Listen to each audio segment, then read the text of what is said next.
Subscribe करें Bablu birds information channel को और दबाइए इस बेल आइकन को ताकि आपको मेरी वीडियोस मिलें सबसे पहले। व्यूअर्स, उम्मीद करता हूँ खैरियत से होंगे और आपके बर्ड्स भी खैरियत से होंगे। तो आप ये देख सकते हैं, ये हम बकरी लाए थे टंडवादम की पीढ़ी से ना, पट्टारी नस्ल है। तो इसने माशाल्लाह से मुझे फ़ोन आई फार्म से कि भाई उसने जो है बच्चा दे दिया है। तो आप ये बच्चा देख सकते हैं माशाल्लाह से। ये बच्चा मेल नहीं है, फीमेल निकली ये भी।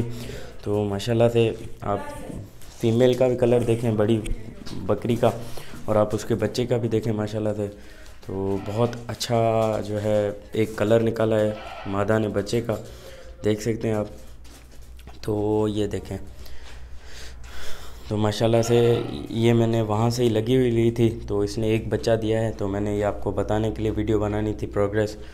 तो माशाल्लाह से इस बकरी ने एक बच्चा दे दिया है, देख सकते हैं आप।